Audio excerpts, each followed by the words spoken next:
notice anything new about me? Over to my house, tell me how you feel, everything fake, but it seems real, ain't fucking with this girl, she real chill. Hey, it's me, Essence from YouTube. As you can tell by the title of this video, today I will be doing a quarantine reading list, my quarantine reads, aka more online shopping. I've switched from clothes to books. And today I will be sharing with you guys some books I ordered from Barnes & Noble while in the house, bored in the house and in the house bored. And yeah, man, let's get into it. So these are the books I got. I got 6 books in total and I'm going to show them to you guys, not in any particular order. So the first book is Trapped. This just caught my attention because I feel like it complements the situation so well. We're in quarantine, we're stuck in the house, we're trapped in the house, so this book caught my attention. And what I'm going to be doing throughout this video is just reading the back of the books for you guys, maybe explaining why I got them, what caught my eye about them, and that's pretty much the plan. So, Trapped. It's not just a matter of keeping warm, but of staying alive. The day the blizzard starts, Scotty and his friends, Pete and Jason, are among the last 7 kids at their high school waiting to get picked up. They soon realize that no one is coming for them. Still, spending the night at school doesn't seem so bad, especially when distractingly hot Krista and Julie are sleeping just down the hall. But then the power goes out, then the heat, the pipes freeze, and the roof shutters. As the days add up and the snow piles higher, the chances of survival seem to be slipping away, and Scotty and his friends are forced to make some devastating decisions.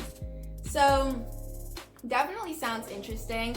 I've read some of the reviews. A lot of them were very similar in terms of it being a decent book, but not the best ending. So everyone was like, oh yeah, it was great, but didn't enjoy the ending. I like to be my own judge and like sort of just judge a book for myself or experience it myself. So that's why I got it anyway, and I'm looking forward to reading this. A part of me, like, usually I like to get new books based off the season. I don't know what it is, but I tend to do that. And so if we weren't in quarantine right now, if it was just any other spring day, I would have probably saved this book for the winter, but here we are and it just seemed to fit the situation. So Trapped, I'm looking forward to reading you. So the next book I got is True to the Game. I'm actually in the process of reading this now. I literally just started a few days ago. I got me a copy and I got my mom a copy and we're reading it together. We're both on chapter 2. Here's my little bookmark. Isn't it cute? It's a picture of me and my friends back in 2016. What a simpler time it was, 2016, man. But what got me to get this book was I've actually been in touch with the author. We've been messaging each other back and forth on Instagram, and I saw the movie on Netflix, True to the Game, and I really enjoyed it. So I'm the type, man, I know a lot of people like to read the book and then watch the movie. Personally, it doesn't matter to me. I like mixing it up. So sometimes I'll watch the movie, then read the book, or I'll read the book and then watch the movie. Like I said, I haven't gotten very far, but it is interesting. I definitely want to see where the story goes. And it's different from what I would usually read. I tend to gravitate towards very everything, The Fault in Our Stars type of books, like young adult novels and stuff like that. But this is different for me, and I'm growing and I'm maturing, and I feel like this is the book to be reading while in the process of doing that. So I'm gonna read the back cover for you guys. The #1 best-selling street novel of all time is undoubtedly True to the Game. Dubbed a street classic, True to the Game takes you on a ride like no other book of its time. Picture in the late 1980s, Gina, a young girl from Philadelphia's notorious Richard Allen projects, meets Quadir, a millionaire drug dealer, and falls madly in love. Quadir, throughout the storyline, builds a massive empire while fighting his rivals and enemies all alongside you, the reader. Gina faces multiple challenges of survival as both Gina and Quadir find themselves caught in a vicious yet seductive world and learn that success in this game is no easy win.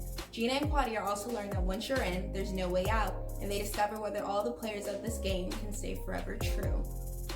So that is True to the Game. Another thing that got me to get this book, and I really want to tell you guys before I forget, the author, it started off like straight hustling. Like, this was no easy journey for her in terms of getting this book out there and getting it to be the success that it is today.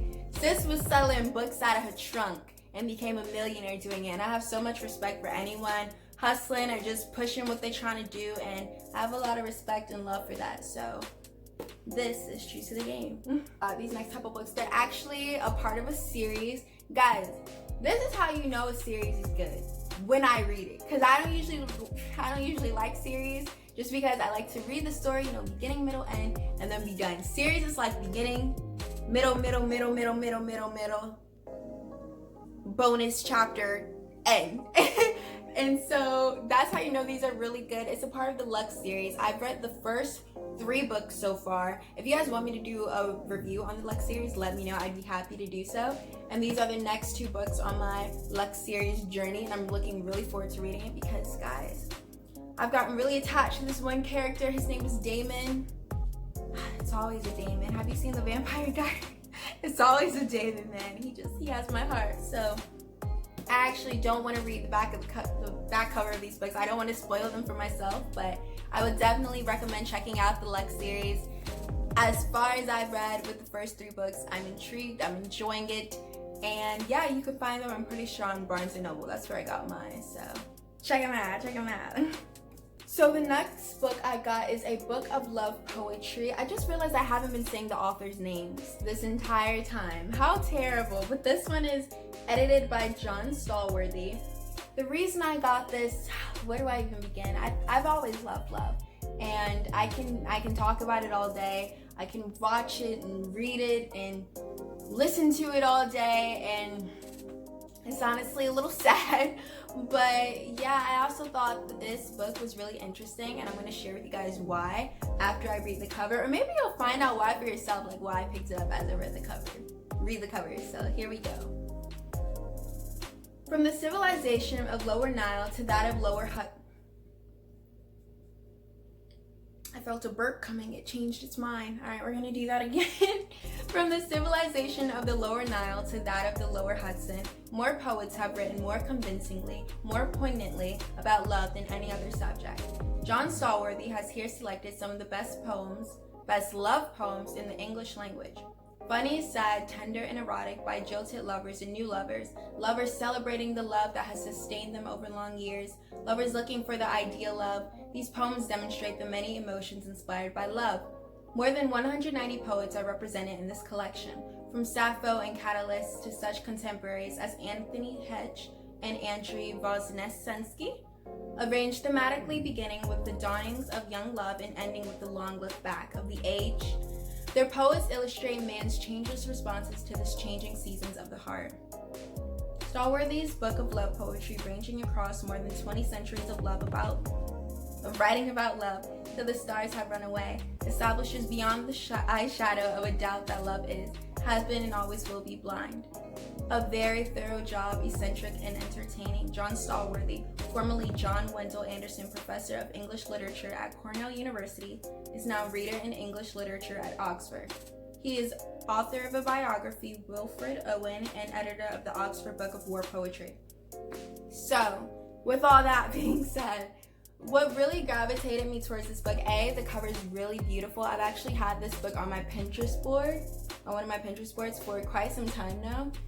And another thing is, I just find it so interesting. Throughout all these years, all these centuries, we are constantly seeing writers write about love, and I'm curious how much it's changed, how much it's evolved, and it's been so consistent in our world and our lives, and I think it is this beautiful, precious thing, and I can't imagine life without it. So I'm very excited to read this book. I am, and I'm sure I'm going to be an emotional side while I do, listening to my interesting music of choice. And yeah, if you guys want like a post review, and not just with this book, but what I think after reading all these books, comment down below and let me know, because I'm really excited to read this and everything else that I've invested in. So yeah, that is a book of love poetry. So exciting. Next book I got is As a Man Thinketh. So all the other books except for a book of love poetry were fiction books, and this is also nonfiction. And I like a nice balance between fiction and nonfiction. I love to learn, and I feel like you can do that from both. One feeds my imagination and one feeds my intellect. So I'm going to read the back of this for you guys. One of the best-selling inspirational works of all time, James Allen's As a Man Thinketh, has motivated and improved millions of lives. Having recently inspired Rhonda Byrne's The Secret, it is as relevant today as when it was first written. As a Man Thinketh is a seminal self-help book empowering people with the knowledge that we control our thoughts and our thoughts determine our reality. James Allen gives the reader the principles and examples needed to master and shape our thoughts to reach all desired goals. So as you can tell, this is a really thin book. She's small, but one of the reasons I really wanted to read this, I was really cool with my literature teacher my senior year. And so I was talking to him once about the law of attraction and the power of the mind, and he recommended this book to me, and he said he read it and he enjoyed it and he think I would as well. So I got me a copy, and I'm really excited to read this and learn. One thing I do when I read, whether it be fiction, nonfiction, I always highlight. I'm always reading with a highlighter right next to me, and I like to highlight things that make me laugh, things that make me cry, things I don't agree with, things that make me question, just anything and everything that makes me think or feel.